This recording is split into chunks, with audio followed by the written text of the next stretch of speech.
ये देखो, ये जो है ना आरसी आदमी, ये रशीद ताहिर की कुर्सी पे बैठ के सिगरेट पी रहा है।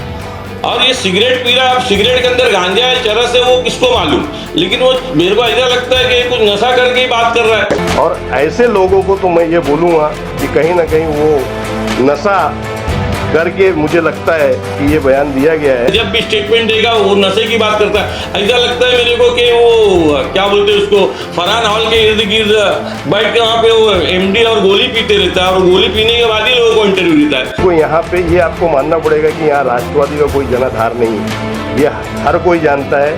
18 नगर सेवक निकल के वहीं गए। यहाँ के जो कांग्रेस के लोग थे, काम बिल्कुल भी नहीं कर रहे थे, और ज्यादातर लोग जो है सामने से मीटिंग वगैरह कर रहे थे। हमेशा बार बार परेशान कर रहे थे। उनका नाम एक आमदार रईस शेख है और एक बुझेली बीड़ी रशीद ताहिर मोमिन है। जो शोएब भाई ने बोला ना कि रशीद ताहिर बुझी हुई बीड़ी, हकीकत में जो है रशीद ताहिर बुझी हुई जो है ना बीड़ी है वो। अगर बुझी हुई बीड़ी नहीं रहती तो इनको डिस्क्वालीफाई करता पार्टी से, बर्खास्त कर देता कि बाबा तुम कांग्रेस के होने के बाद तुम जो है तोलूगिरी इनकी क्यों करते रईस शेख की।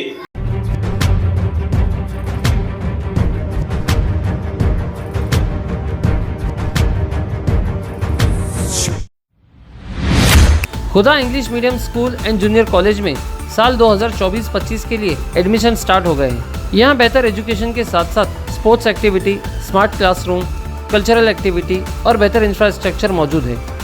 यहाँ क्वालिफाइड और एक्सपीरियंस टीचर्स हैं जो कमज़ोर बच्चों का खास ख्याल रखते हैं। पिछले 15 सालों में खुदा स्कूल से काफ़ी होनहार बच्चे पास आउट होकर समाज में अपना मुकाम हासिल किया है। हाजी उमर मूसा एजुकेशन ट्रस्ट द्वारा संचालित Khuda English medium school and junior college of arts, science IT and commerce IT at 5th Nizampura opposite Ram Bhavan hotel Bhiwandi. सबसे पहले मैं भिवंडी शहर की आवाम जो मेरी है उन लोगों का तहे दिल से शुक्रिया अदा करना चाहता हूँ कि 2024 का जो MP का इलेक्शन है, इस इलेक्शन के अंदर जिस तरीके से भिवंडी शहर के लोगों ने इस इलेक्शन को अपने हाथ में लिया और अपने हाथ में लेकर बेहतरीन तरीके से पोलिंग की। मैंने मेरी ज़िंदगी के अंदर पहली बार ऐसा मामला देखा कि लोग सबसे पहले सुबह उठकर जाकर बिगर किसी तकाजे के अपना वोट पोल कर रहे थे, और एक उमंग थी, एक तरंग की बदलाव लाने के लिए। उसके लिए मैं हाथ जोड़ के तमाम मेरे भिवंडी शहर के लोगों का शुक्रिया अदा करता हूँ। बहुत बहुत शुक्रिया आप लोगों का। उसके बाद आपने जो सवाल किया कि शोएब गुड्डू साहब ने एक सवाल का निशान लगाया, और उन्होंने कहा कि आमदार साहब जो है यहाँ के रईस शेख और जो कांग्रेस पार्टी के लोग हैं, इन्होंने जो भी यहाँ पर काम किया वो नहीं के बराबर।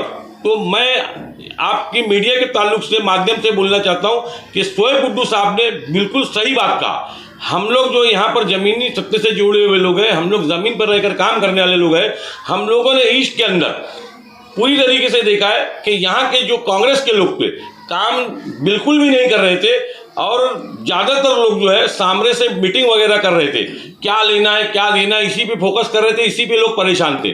कहीं कांग्रेस की लोगों के मुझको भी फोन आए, मैं खुद उसका गवाह हूँ कि मुझको भी बोला गया कि आओ आपकी जो है मीटिंग हम लोग सामने से कराते, छोड़ो शोएब गुड्डू को, आप जो उनके साथ मिलकर काम करो।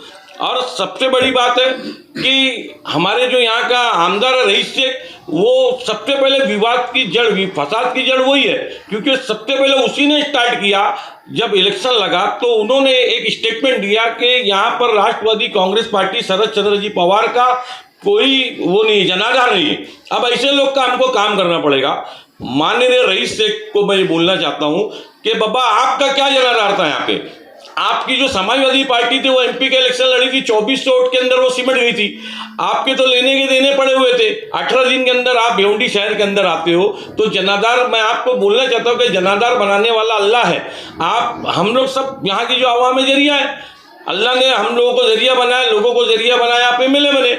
आपका राइट ही नहीं था, अधिकार ही नहीं था कि आप किसी पार्टी का जनाधार के ताल्लुक से बात करें। आप इंडिया अलायंस के ताल्लुक से काम कर रहे थे, साथ में मिलकर काम कर रहे थे। आपको चुपचाप तरीके से काम करना चाहिए। फोकट में आपको दंगा फसाद कराने की जरूरत नहीं थी। ये फोकट का फसाद है जो आज ये जो चालू हो गया है, वीडियो पे वीडियो, स्टेटमेंट पे स्टेटमेंट। दूसरी बात, यहाँ के जो समाजवादी के आमदार है, मैंने ये इलेक्शन में बहुत करीब से देखा कि ये जो आमदार साहब है, ये मुझको ऐसा लग रहा था कि ये इलेक्शन में एमपी साहब अपने जो बाले मामा उनका काम करने से ज़्यादा ये अपनी फिजा बना रहे थे, अपने लोगों को आगे करके अपने बड़े बड़े झंडे लगा के बाले मामा को जैसे इन्होंने कैप्चर कर लिया था। मुझको ऐसा लगा कि ये ब्लैकमेलिंग कर रहे थे बाले मामा को, क्योंकि हम लोग पार्टी के लोग हैं, हम लोगों ने क्या भोगा है, हम लोगों ने क्या वो किया है वो हमको मालूम है भाई। सबसे पहले जब इलेक्शन चुनाव शुरू हुआ तो इनका जो स्टेटमेंट है जनाधार वाला, उस जनाधार के स्टेटमेंट पे अगर शोएब भाई गलत होते तो ये काम नहीं करते। उन्होंने क्या किया मालूम है, उन्होंने मीटिंग लिया और मीटिंग लेके तमाम जो लोग हम लोग भड़के हुए थे, बोलने का इनको ही नहीं आता, हमको भी बहुत बोलने आता है, हम लोग भी बहुत बोल सकते हैं कि इनका जनाधार क्या है क्या नहीं, और इनका ABCD और जेड तक पूरा बता सकते हैं। लेकिन हमारे अध्यक्ष ने हमारे को पूरे पार्टी के कार्यकर्ताओं के साथ हाथ जोड़कर बोला कि मैं आप लोगों के हाथ जोड़ता हूं कि कोई विवाद पैदा ना करे, जान दो, उसने बोल दिया, इस बात को ख़त्म करो और हमारा अपना काम कर रहा है पार्टी का, उसको काम करने दो। लेकिन हमारे अध्यक्ष का इतना बड़ा दिल होने के बावजूद में, हमारे अध्यक्ष ने इतना बड़ा दिल करके काम किया, लेकिन इन्होंने कोई काम हमारे जो बाले मामा की सीट खड़ी थी उसके लिए बिल्कुल भी नहीं कहा। दूसरी बात, अभी कांग्रेस के जो लोग हैं, एक भैंसा है जो अभी पहले राष्ट्रवादी में था, वो अभी जो है कांग्रेस में गया, वो भैंसा बोलता है कि अभी एक जो लोग ऐसा ऐसा बोल रहे थे नशा किए। मुझको तो ऐसा लगता है वो भैंसा ही जो है हमेशा नशे में रहता है, हमेशा लफड़े और फसाद के मूड में रहता है। जब भी स्टेटमेंट देगा वो नशे की बात करता है। ऐसा लगता है मेरे को कि वो क्या बोलते हैं उसको, फरहान हॉल के इर्द गिर्द बैठ के वहाँ पे वो MD और गोली पीते रहता है और गोली पीने के बाद ही लोगों को इंटरव्यू देता है। दूसरी बात, एक और कांग्रेस का लीडर, एक कांग्रेस का जो क्या बोलते हैं लबू जन्ना है, RC आजमी, उसने भी एक स्टेटमेंट दिया और उसमें वो बोलता है कि हम मांगनी करेंगे कि इसको अध्यक्ष पद से हटाओ शोएब भाई को। ये देखो, ये जो है ना RC आजमी, ये रशीद ताहिर की कुर्सी पे बैठ के सिगरेट पी रहा है और ये सिगरेट पी रहा है। अब सिगरेट के अंदर गांजा है, चरस है, वो किसको मालूम, लेकिन वो मेरे को ऐसा लगता है कि ये कुछ नशा करके ही बात कर रहा है कि पार्टी इसके अध्यक्ष पद से इनका इस्तीफा ले लेंगे।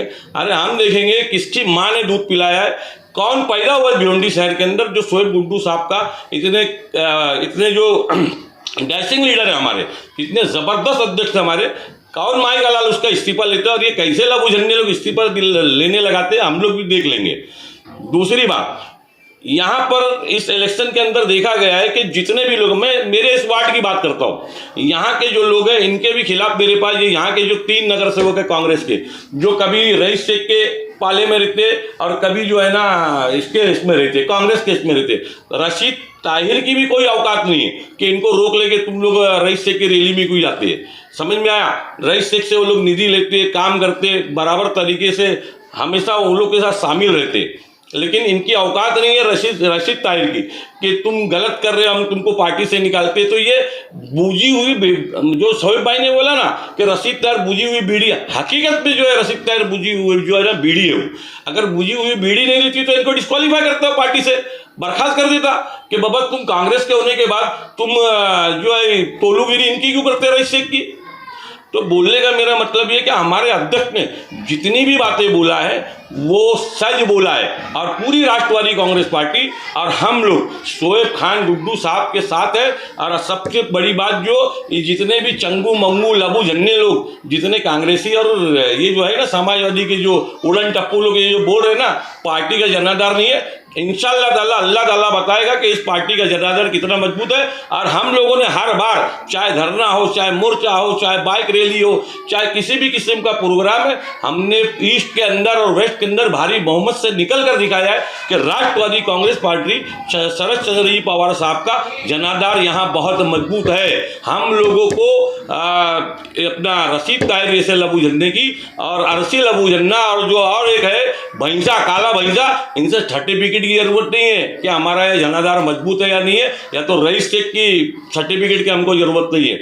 हम लोगों के पास अपना सर्टिफिकेट खुद मजबूत है। और इस बात को बोलते हुए मैं अपनी चंद बातों को ख़त्म करता हूँ।